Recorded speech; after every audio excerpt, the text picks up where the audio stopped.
पहले तो आप सबका बहुत बहुत धन्यवाद कि हमारे बुलाने पे आप सब लोगों ने टाइम निकाला और हमें सुनने के लिए आप सब लोग दोबारा यहाँ आए। Thank you so much for that. इससे पहले हमने एक प्रेस कॉन्फ्रेंस कुछ दिन पहले भी की थी जिसमें हमने अपनी अपनी ग्रीवेंसेस शो की थी, जहाँ पे हमने ये बताया था कि ये जो हमारे साथ जो कुछ भी हुआ है नारायणा में, जहाँ पे हमने अपने प्रियजनों को खोया है, किन हालातों में किन परिस्थितियों में खोया है, जो मेडिकल लैप्सेस वहाँ पे हुए, हमने उसको उजागर करने की कोशिश की थी। तो इस टाइम पे हमारे अपने पुराने मुद्दे तो रहे ही रहे, बट इस दौरान कई नए लोग हमसे जुड़े जिन्होंने अपने वहां पे आप बीती जो उनके साथ हुई वहां पर इसको हमारे साथ शेयर किया और उन्होंने चाहा कि जिस तरीके से हम सामने आए वो लोग भी अपने अपने मुद्दों को उजागर करते हुए हमारे साथ जुड़े। आज हमारे साथ दो लोग तो दो नई फैमिलीज यहाँ पे जुड़ी हैं, साहिल जी हैं, मीनाक्षी जी हैं यहाँ पे। इनके साथ भी कुछ विपरीत परिस्थितियों में इन्होंने भी अपने प्रियजनों को वहां खोया और इसी के साथ साथ कुछ नए लोग हैं हमारे साथ जिनका नाम Vikesh ji, colonel Sumit ji, Kuldeep ji, Nisha ji and BK Parihar ji की परिजन भी हमारे से जुड़े, जिन्होंने अपने अपने मुद्दों को हमारे सामने लाते हुए कि जिस तरीके से हमने कहा कि वहां पे जो डेथ है वो एक तरीके की हो रही है, वहां पर कुछ चीजें हैं, मेडिकल लैप्सेस हो रही हैं, पेशेंट अंदर जा रहे हैं, वेंटिलेटर पे पहुंचाए जा रहे हैं, फैमिली से पूछा नहीं जा रहा है, उन सभी मुद्दों के साथ वो परिवार भी हमारे साथ सामने आए हैं। जी, ये सारा जो हमने पुराना मुद्दा भी हमने आपको बताया था कि ये नारायणा हॉस्पिटल के रिगार्डिंग है।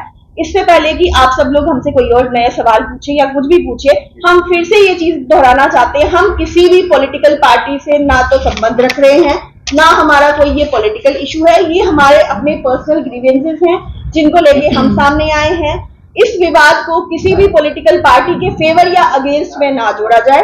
तो इससे पहले कि अब आप कुछ सवाल पूछिए, मैं चाहती हूँ कि हमारे साथ साहिल जी पहले कनेक्ट हो और वो अपने बताएं कि उनके साथ क्या हुआ, वो अपनी आप बताएंगे आप सब लोगों के सामने। जी, लास्ट ईयर की बात है, दिसंबर की बात है। हमने यात्रा जाना था। एक दिन पहले मेरे फादर इन लॉ थोड़ा डिजीनेस फील कर रहे थे। हमने सोचा एक छोटा सा चेकअप किया जाए। तो जो पेशेंट खुद चल के बेड पे बैठे हुए हैं, मतलब ड्राइव भी करके गए हैं, तो वहां जाके वो कहने लगे कि ये हार्ट पेशेंट है। हमने बोला हाँ हार्ट पेशेंट है। अच्छा, इनका पहले एंजियोग्राफी होगा।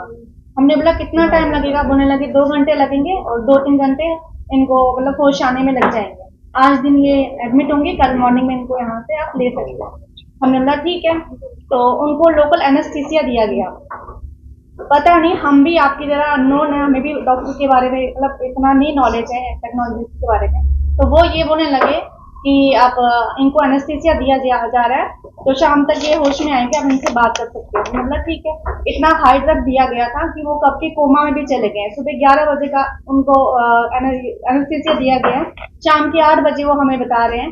दिन को भी उन्होंने बताया आइए और अपने पेशेंट को खाना खिलाइए। हमने बोला अभी होश में नहीं है। बोलने लगे शाम को आ जाना। शाम को गए, वो होश में नहीं थे। रात को फिर बुलाया गया। फिर मैं गई, मैंने थोड़ी सी वहां पे आवाज उठाई कि मेरे फादर इन लॉ होश में नहीं है, मैं खाना क्या खिलाऊं।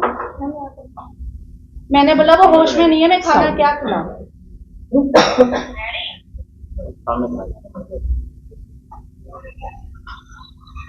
सबके साथ यही प्रॉब्लम पेश आ रही है, जितने भी पेशेंट वहां पर मैम ऑलमोस्ट सबकी डेथ एक जैसे ही सेम तो नहीं हो सकती मैम। तो फिर ये कहने लगे कि कोई बात नहीं, आप बाहर वेट कीजिए। मैंने बोला नहीं, पहले ये देखिए इनको क्या। फिर बोलने लगे सोए हुए हैं। बोलते सोए नहीं है, बोलते he is in deep sleep. मैंने बोला इतना तो हमने भी पढ़ा कि डीप स्लीप क्या होता है, ये डीप स्लीप तो नहीं है। तो उनके मुंह से फोम निकलने लगा। तो कहने लगे देखो ये तो थूके निकाल रहे हैं। मैंने बोला ये थूके नहीं, आपको सलाइवा फोम में कोई डिफरेंस पता नहीं चल रहा है। मेरे सामने वो फिर चेक करने लगे और उसी टाइम मुझे वहां से निकाल दिया गया, क्योंकि मैंने उनके खिलाफ आवाज उठाई थी वहां पे।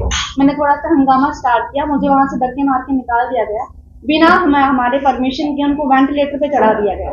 वेंटिलेटर के बाद मैं अंदर गई आईसीयू में, मैंने वहां पे हंगामा किया और दोबारा बाहर सिक्योरिटी गार्ड से बोला गया एटलीस्ट ये लेडी अंदर नहीं आनी चाहिए। और मेरे को वहां पे बिल्कुल भी बोला नहीं, मतलब बोलने नहीं दिया।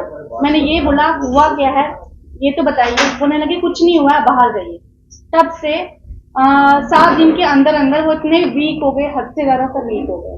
अब क्या वो हम बस ये चाहते हैं कि सीबीआई इंक्वायरी हुई, जो हमने अपने फैमिली खोई हुई है, फैमिली मेंबर खोया हुआ, कोई दूसरा ना खोए। मैम एज क्या रही थी उनकी उस समय? 63 मैम 63। उन्होंने कोई एज फैक्टर, कोई बीमारी के बारे में बताया? कुछ नहीं मैम, हार्ट पेशेंट तो थे वो, अभी से नहीं थे, वो कितने सालों से थे।